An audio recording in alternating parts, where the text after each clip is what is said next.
Hello and welcome to the new module on classification of life skills. In this unit, we shall explore the two major approaches to classifying life skills.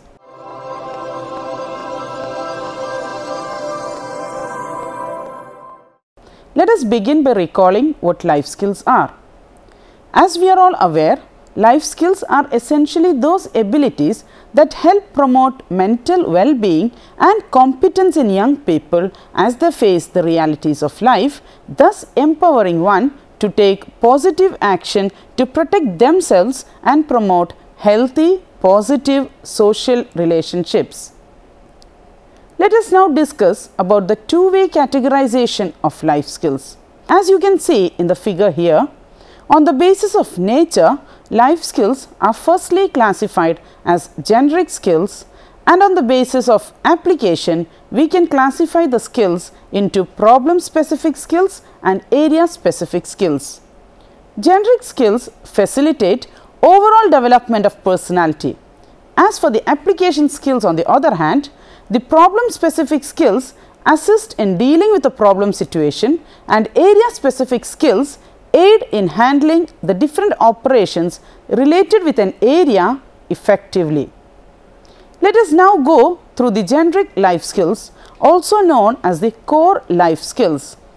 The World Health Organization has listed 10 core life skills which can be paired into 5 as they are related to each other. They are: first one, self-awareness and empathy; the second pair, critical and creative thinking; third, problem solving and decision making; fourth, effective communication and interpersonal relationship; and the fifth one, coping with emotion and stress. Let us now describe each of these pairs in detail. The first one, self-awareness and empathy. Self-awareness basically includes recognition of self, our character, our strengths and weaknesses, desires and dislikes. Self-awareness is rightly called the mother of all skills, and it involves introspecting into ourselves and various dimensions of the word I. It is a prerequisite to effective communication and interpersonal relations, as well as for developing empathy with others. When we talk about awareness of an individual, there are various dimensions that an individual should explore. That is physical, cultural, individual, interpersonal and professional self-awareness. Individual self-awareness includes personal values, beliefs, ambitions, reflection of individual feelings, attitudes, one's likes and dislikes, etc. Interpersonal self-awareness moves on towards an individual's intimacy needs, importance of relationships in life, level of trust, emotional expressions with others, identification with others, etc. Cultural self-awareness is a process of recognizing personal biases, prejudicial beliefs, stereotypic attitudes, sensitivity to one's personal heritage, embracing others' cultural heritage, attributes to respect other cultures, including language, religion, practice and dress. Physical self-awareness is awareness of one's own body, existence and acceptance of the same, which helps an individual to deal with psychological issues pertaining to the physical body. Professional self-awareness is to recognize and accept the various skills that you have or can be developed as a career or profession later. Now, the second component, empathy. To have a successful relationship with our loved ones and society at large, we need to understand and care others' needs, desires and feelings. Empathy is the ability to imagine what life is like for the other person. Without empathy, our communication with others will amount to one-way traffic. Worst, we will be acting and behaving according to our self-interest and are bound to run into problems. No man is an island, no women either. We grow up in relationships with many people: parents, brothers, sisters, cousins, uncles, aunts, classmates, friends and neighbors. When we understand ourselves as well as others, we are better prepared to communicate our needs and desires. We will be more equipped to say what we want people to know, present our thoughts and ideas, and tackle delicate issues without offending other people. At the same time, we will be able to elicit support from others and win their understanding. Empathy can help us to accept others who may be very different from ourselves. This can improve social interactions, especially in situations of ethnic or cultural diversity. Empathy can also help to encourage nurturing behavior towards people in need of care and assistance, or tolerance, as is the case with AIDS sufferers or people with mental disorders who may be stigmatized and ostracized by the very people they depend upon for support. Empathy represents the foundation skills for all social competencies required for work. These include, as can be seen in the figure, understanding others, which means sensing others' feelings and perspectives and taking active interest in their concerns. Service orientation is anticipating, recognizing and meeting others' needs. Developing others is sensing others' developmental needs and fostering their abilities. Leveraging diversity is cultivating opportunities through diverse people. To internalize and practice empathy as a skill, we need to imagine ourselves in various situations. Let's now move to the second generic life skill, critical and creative thinking. What is critical thinking? In one day, how many choices do we make? How many decisions do we take? How many situations do we analyze?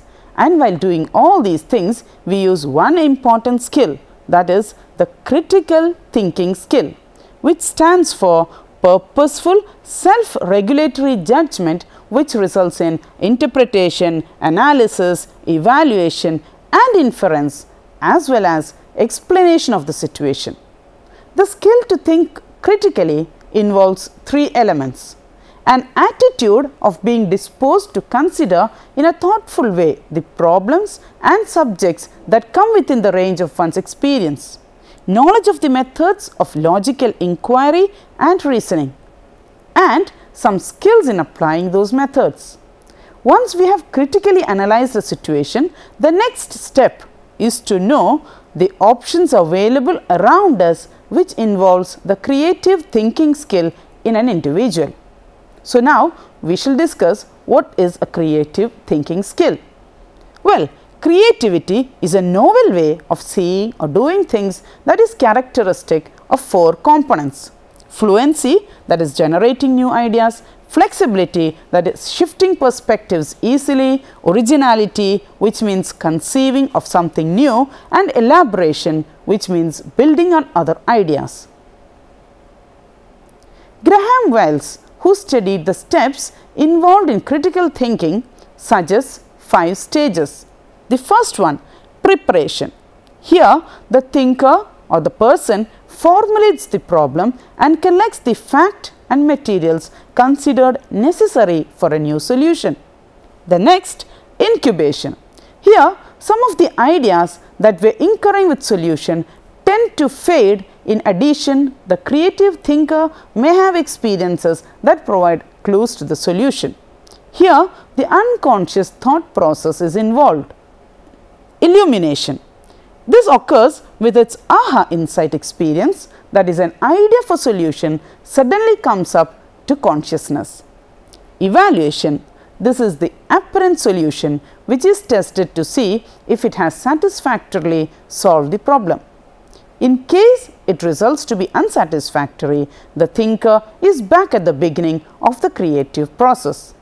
And definitely the last step is revision. Let us now move on to the third generic skill, problem solving and decision making. What is problem solving skill? Problem solving, as in the name, helps us to deal constructively with problems in our lives. Significant problems that are left unresolved can cause mental stress and physical strain. Every problem asks for an answer or solution. Trying to find a solution to a problem is known as problem solving. What then is a solution? A solution is the management of a problem in a way that successfully meets those goals established for treating it. Problem solving has the following given steps. Let us just go through them. Identify what is the real problem. In simple words, write down the key issues in the problem. Next, explore why is there a problem or what has caused this problem. Usually, a problem has more than one cause. List them all. Also, write any possible circumstances or explanations about the problem. Next, set goals. What outcome are we hoping for? What is our objective? Then, look for alternatives. How can we solve it? Brainstorm. This is where you can use your imagination. During this stage, first come up with all the ideas you can think of. Let some ideas be wild. This is thinking out of the box and is the way many new inventions took place. Look at it from different perspectives. Yes, the next one is to select which solution is most appropriate given our circumstances. You have a collection of possible solutions, write them all down, then look over your ideas and choose what you think is the finest solution among them. The next is, of course, to implement, act on your solution. It won't always work. Even if it doesn't, you have others to try. Problems are an important part of life and it is always in our best interest to improve our ability to create good solutions. The next and the last is to evaluate and reflect. Is the problem solved or partially solved? Was the strategy useful? Can it be repeated? If not, then go back to step number 1 and relook the problem and options again. What is decision making skill? It helps us to deal constructively with decisions about our lives. This can have serious consequences for health. When we talk about taking a decision, there are several models and here we would discuss 2 of them. The first is the power model. Let us expand what power means. P stands for problem, which means to clearly identify the problem and define it. O is options, brainstorm and creatively think of many options. W, weigh each option, the pros and cons, including feelings about each. E, elect and enact the best option, implement your decision. R, review and reflect. Does this work? If not, go back to options and repeat. The next model is the 3C model. This is also an easy to remember method. The 3 C's are challenges, which means the problems. The next C, choices, which means the options available, and the consequences, the positive and negative consequences of each option. Keep in mind the ripple effect of the decision taken on the family, peers and near and dear ones. The 4th generic life skill, effective communication and interpersonal relationship. What does it mean to be effective communication? It means that we are able to express ourselves both verbally and non-verbally in ways that are appropriate to our cultures and situations. This means being able to express opinions and desires and also needs and fears. And it may mean being able to ask for advice and help in time of need. The main component of effective communication include verbal communication, which is the oral or spoken communication and includes words, languages through which we want to communicate our thoughts. Non-verbal communication is the music behind the words, conveying feelings and attitude. And the next is active listening communication. This is the non-verbal attending behavior. This behavior conveys the attitude of the person who is being communicated, the interest level, the attentiveness, etc. Silence is also an important aspect here. Next, what is interpersonal relationship? Interpersonal relationship are social associations, connections or affiliations between two or more people. Each individual live in a society which has people, and we need to maintain relationships with people around us. And an interpersonal relationship skill is a relatively long-term association which help individuals to make, maintain and break relationships between two or more people. One of the most influential models of relationship development was proposed by psychologist George Levinger. This model was formulated to describe heterosexual adult romantic relationships, but it has been applied to other kinds of interpersonal relations as well. According to this model, as is shown in the figure, the natural development of a relationship follows 5 stages. The first one being acquaintance. Being acquainted depends on previous relationships, physical proximity, first impressions and a variety of other factors.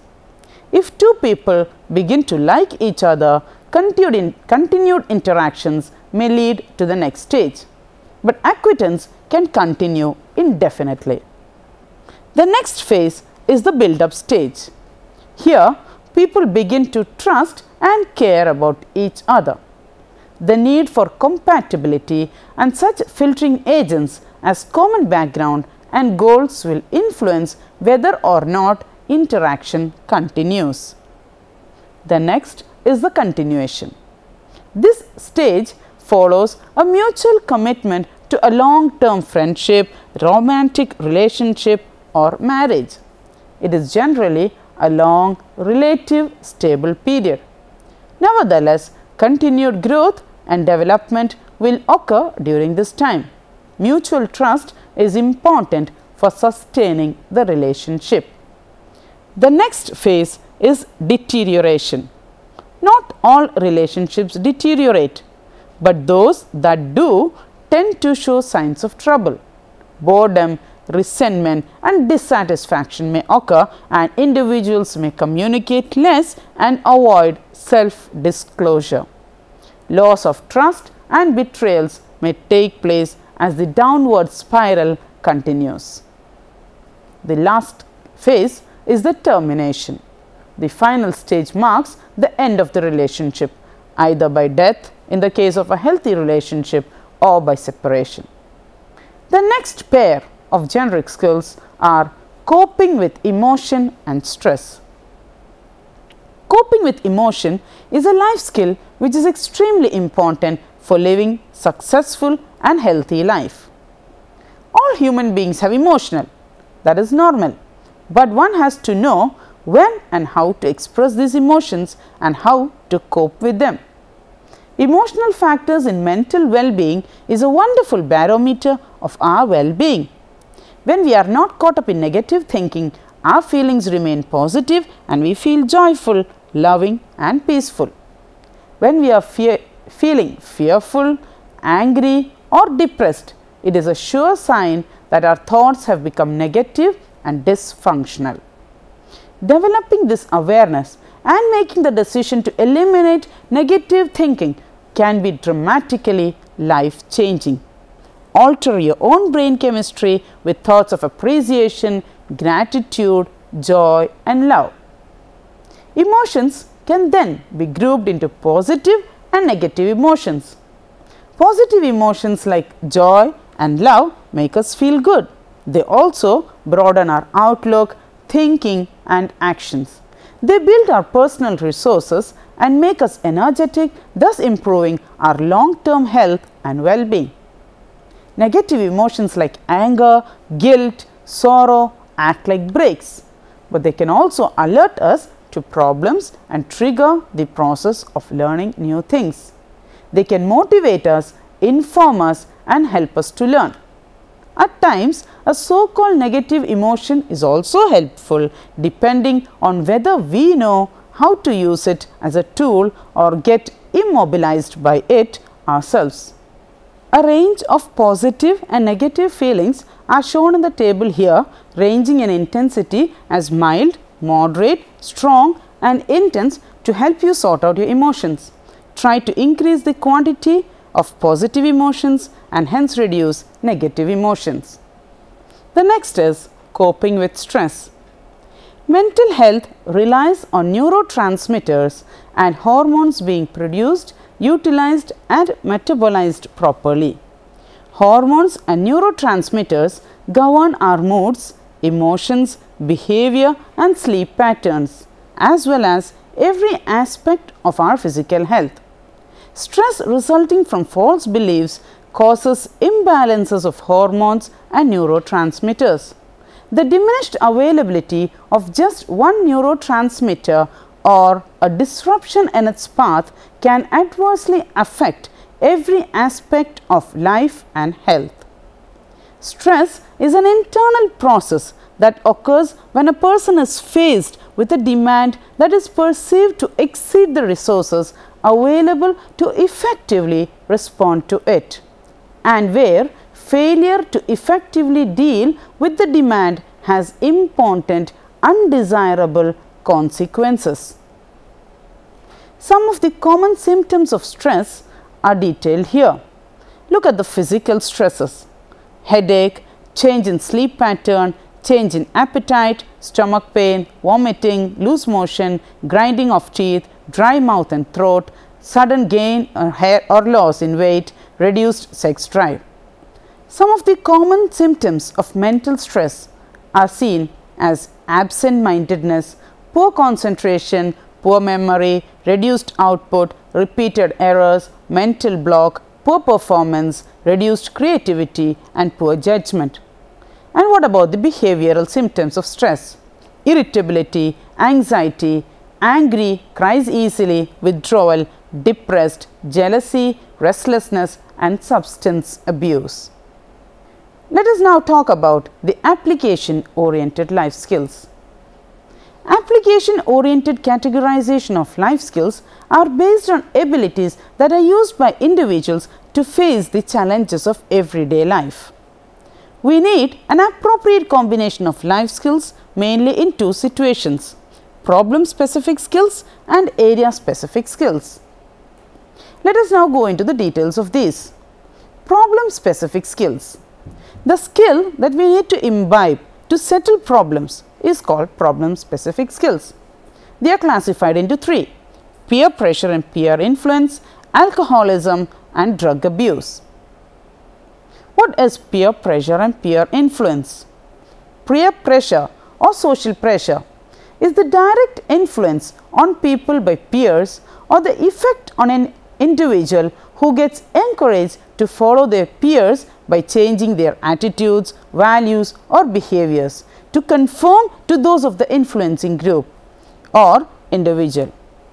This can result in either a positive or negative effect or both.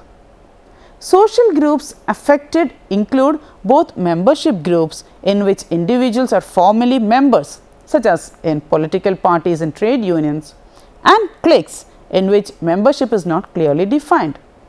However, a person does not need to be a member or be seeking membership of a group to be affected by peer pressure.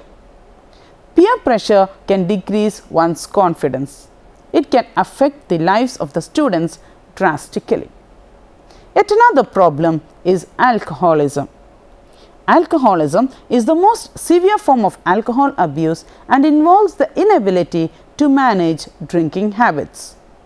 It is also commonly referred to as alcohol use disorder. It is organized into three categories: mild, moderate and severe. Each category has various symptoms and can cause harmful side effects. If left untreated, any type of alcohol abuse can spiral out of control. People don't have to suffer from alcohol addiction in silence. There are many treatment options available to help the people overcome alcohol abuse and achieve long-term sobriety. Health complications from alcohol abuse. Drinking too much on a single occasion or long-term can take a serious toll on your health. Some effects of alcohol may have a minor effect on your health, while others can be severe or life-threatening. Short-term effects of alcohol abuse can be just as dangerous as long-term effects. For instance, drinking can impact people's reaction time, causing to have slow reflexes and coordination besides the many physiological distortions it leads to. Because of this, professional medical care is required for proper diagnosis and treatment. The third is drug abuse.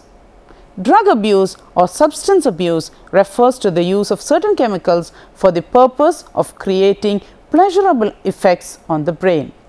There are over 190 million drug users around the world, and the problem has been increasing at alarming rates, especially among young adults under the age of 30. Apart from the long-term damage to the body, drug abuse causes drug addicts who use needles who are also at risk of contracting HIV and hepatitis B and C infections. Some of the common causes of drug use are curiosity and peer pressure, especially among school children and young adults.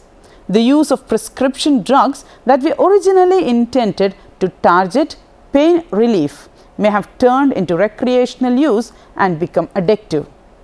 Chemicals may be used as part of religious practices or rituals, for recreational purpose and as a means of obtaining creative inspiration. Drug categories. Drugs of abuse fall into three groups, and these include, as shown, depressants, which cause depression of the brain's faculties like sleeping pills and heroin.